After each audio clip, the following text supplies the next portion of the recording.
Hi, thanks for all coming out tonight.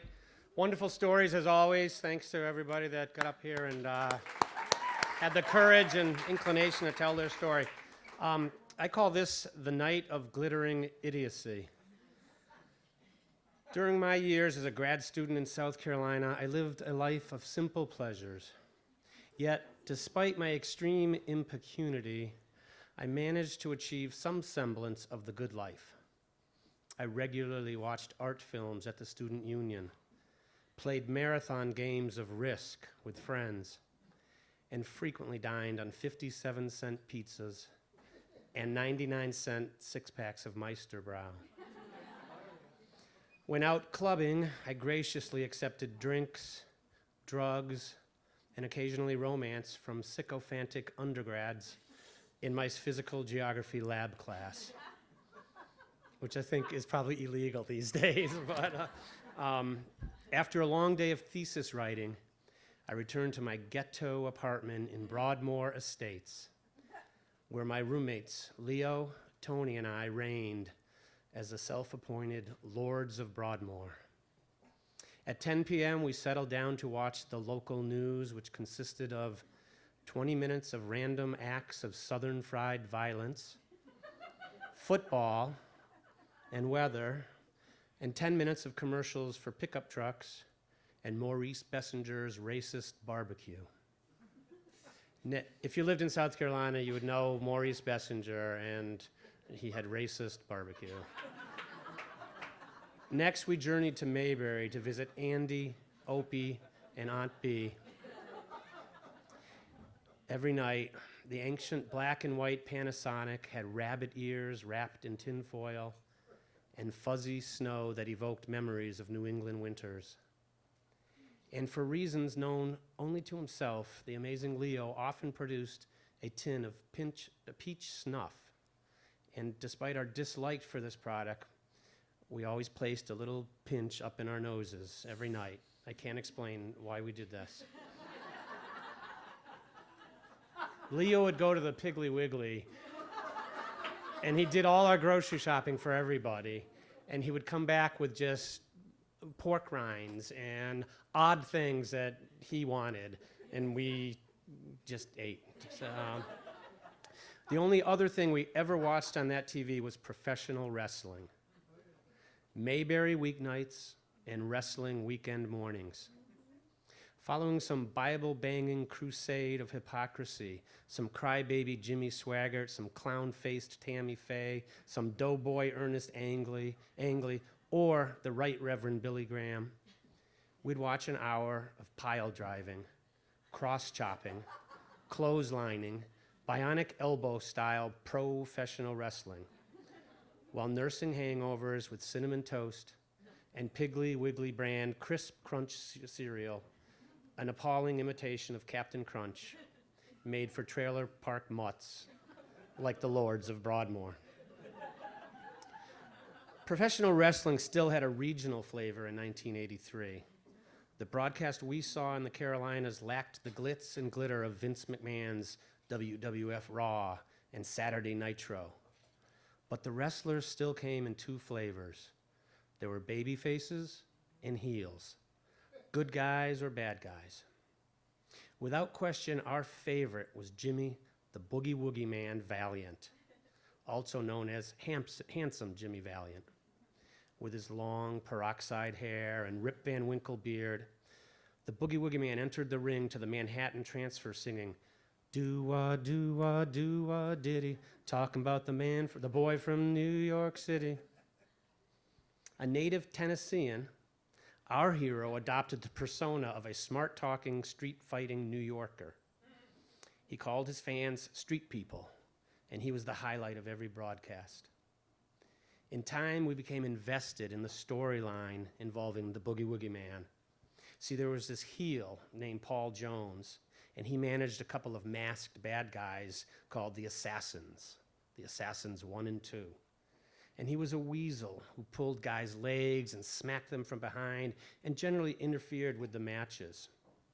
He was a cheater and much loathed by the Lords. One day up in Greensboro, One day up in Greensboro, Paul Jones and the assassins tied up Jimmy Valiant and cut his beard off. Once they had a loser leaves town tuxedo street fight in which Jimmy actually lost, but instead of leaving town, he put on a black mask, and for 3 or 4 weeks, he became Charlie Brown from out of town, even though his prodigious white beard gave him away. And every week, they advertised upcoming rumbles. In 2 weeks, we'll be in Charlotte, and we're going to take down Jimmy Valiant. Or on March 5th, we'll be in Atlanta, and yada, yada, yada. And then, like some glorious words come down from on high, we hear the Boogie Woogie Man screaming, "We're coming to the Township Auditorium in Columbia, South Carolina. Don't miss the tag team event of the century between the Boogie Woogie Man with Dory Funk Jr. and the Assassins 1 and 2. And to guarantee that he wouldn't pull any crap, Jimmy Valiant proclaimed that that lousy louse of a loser, Paul Jones, would be locked up in an iron cage adjacent to the ring.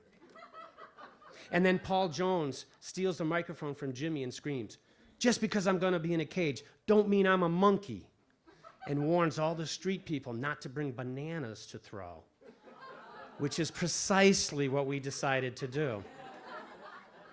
And the next week, they're in Richmond, and still they're talking up the match in Columbia, and we get our tickets, and we're crazy excited. Bigger than Christmas. This was the day the Boogie Woogie Man was going to open up a can of whoop-ass on the Assassins and Paul Jones, right here on Taylor Street. The biggest thing in Columbia since General Sherman marched through. Bigger than the day the Waffle House opened out by the interstate. Bigger even than when 66-year-old Senator Strom Thurmond married that 22-year-old Miss South Carolina. This was big. For weeks, Jimmy Valiant and Jones talked it up. The Assassins silently nodded, what with their masks and all. But Jimmy's talking smack about how he's going to come down to South Kakalaki and mess up some masked hoodoos and rip their masks off and shit. And Paul Jones warning of dire consequences if we mess with him while he's in the cage. And we hear that little bitch. And we know what's up. As the magical day approached, the Lords start discussing clothing options. Like it's the senior prom or something. Jeans and t-shirts simply would not do, for we had a starring role in the upcoming festivities. We needed to support the Boogie Woogie Man. We needed to humiliate Paul Jones. And we also needed to demonstrate how clever we were. We loved professional wrestling, ironically, the way I still like grits. It was okay for the locals to buy into this sham, but we were compelled to mock the whole spectacle. And that began with an outrageous fashion statement. Unfortunately, we were poorer than Job's cat, with limited apparel options. So we grabbed our plaid polyester suit coats, spanked our hairs with Brill cream, and ended up looking like 3 bankers from Atlanta, circa 1975. We had previously purchased the coats at the Salvation Army to torment our department chairman, a portly Englishman named Dr. Mingy, who wore these polyester abominations and extra-wide neckties long after they ceased to be fashionable. Leo adorned his head with his deceased father's trilby, which made him look like he was going to the Derby to put a couple of quid on some nag. And being the holy goof that he is, and one of my best mates ever, Leo added an extra touch.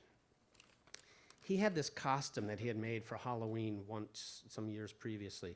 It consisted of a white pair of Levi pants, a white t-shirt,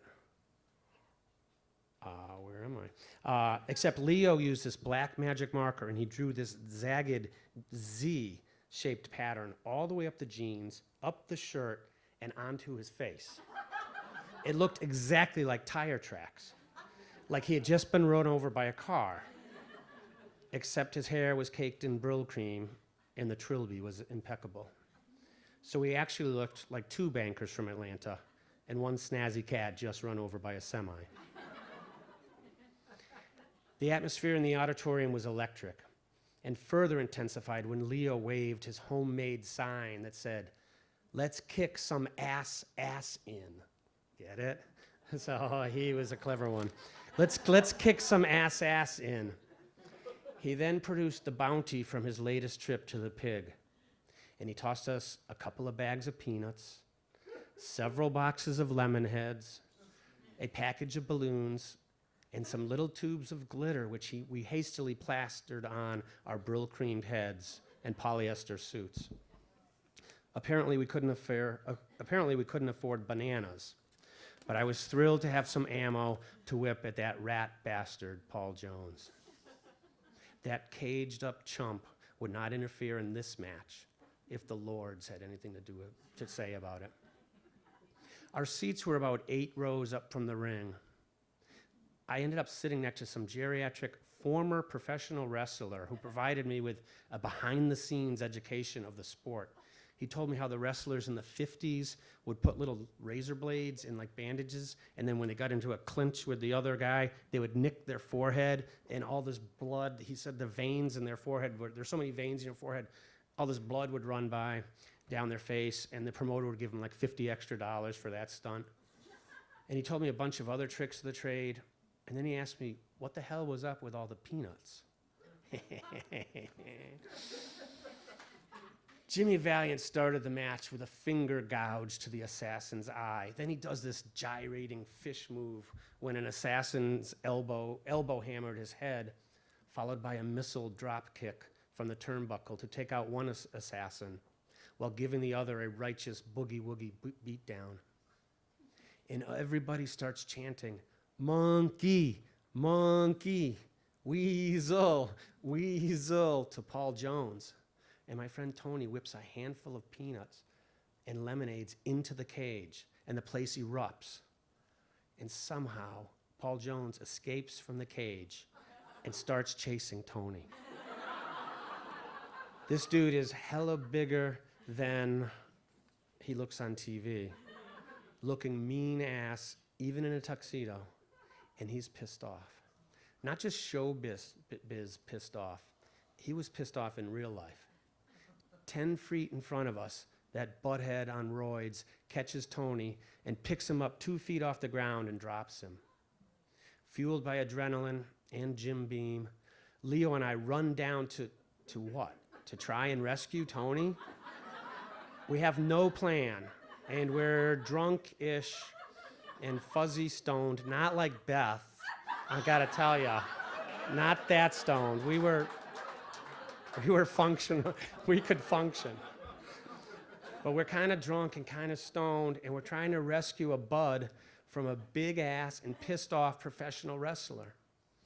And when 2 security guys escorted Tony away, Leo and I, swimming now in a soup of sweat, Brill cream, and glitter, sheepishly returned to our seats to digest the recent events and perhaps enjoy a lemon head. Half hour later, Tony shows up all smiley-like and tells us the cops were talking shit about prosecuting him for disturbing the peace until he asked for a lawyer. And then they let him go because they were just trying to scare him, and they totally did scare him. But we were proud of Tony, even though he was a bit of a spoiled dude who went to Dartmouth. But he was a lord after all. And like 15 years later, I heard the news that he had died. So R.I.P. Tony Lupien, which means wolf in French, he always said. Rest in peace, Tony Lupien, Lord of Broadmoor, wrestling aficionado, wearer of glitter, watcher of Andy Griffin, and pincher of snuff, who always had pot while Leo and I didn't, and had a car while Leo and I had bikes. So hell yeah, brother Tony. And good on ya for boldly tangling with our enemies. So we went home and crashed with Brill cream and glitter in our hair and on our bodies, and hard candy and peanut shells in our pockets. And one of us had black magic marker tire tracks on his face. And we awoke the next day to watch wrestling with a leftover buzz while eating cinnamon toast and knockoff Captain Crunch which Leo later informed us was from the quick sale grocery cart at the Pig, which explained its moldy smell and cardboard taste. And we all took a hit of peach snuff and kicked back to recharge our batteries so that come Monday, we could once again act as upstanding graduate students in the geography department at the University of South Carolina. Go Cox. All right.